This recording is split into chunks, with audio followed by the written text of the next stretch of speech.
Hello and welcome to another episode of Bossing English with Mr. F. 5 minutes, 5 features on Love's Philosophy by Shelley from the Love and Relationships Anthology by AQA. Let's crack on.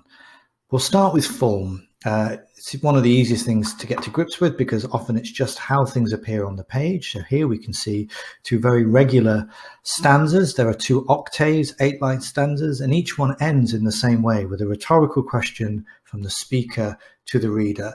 This regularity seems to mimic the longed-for pairing of the speaker. So there's a kind of symmetry that mimics the underlying meaning of the poem, a plea from the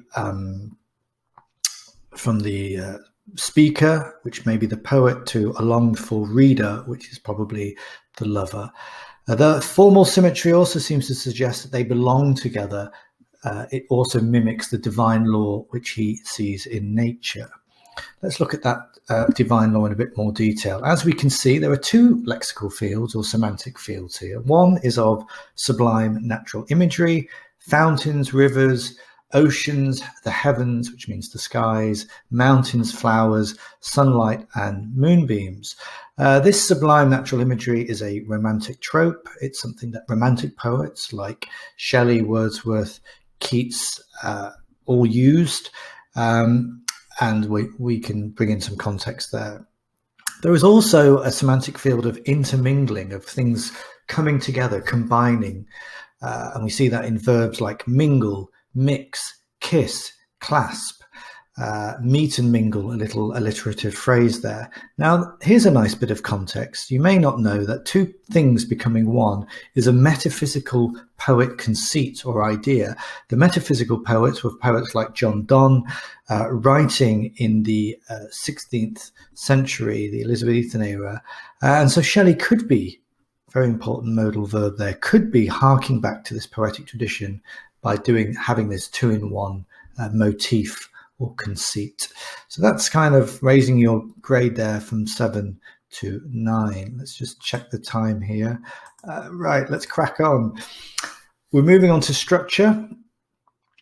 The title, let's start with that. That's our gateway into the poem, the reader's gateway into the poem, and it seems to suggest a rational justification to his plea.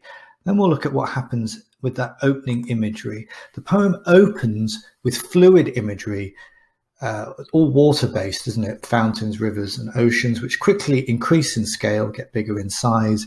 Again, that's a nod to the sublime, beautiful, awe-inspiring features of nature that the Romantic poets wrote about. There is a change from that fluidity of imagery in the second stanza. The imagery moves from soft water to hard mountains, and that might suggest a firmer purpose.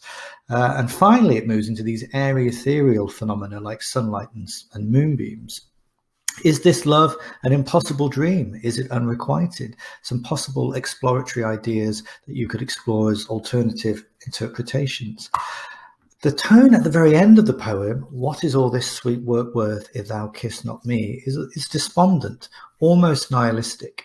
Is this, deliberate hyperbole, exaggeration to kind of catch the would-be reader's eye? It suggests that life is meaningless without her. Poets say, quite dramatic people, or melodramatic, we might say. Moving on to some more context. So I've talked a lot about romanticism and the tropes of kind of sublime imagery, sublime natural imagery. Shelley's use of sublime natural imagery is linked to the Romantic movement, which saw the sublime in nature and which induces a sort of beautiful terror in poets like Shelley.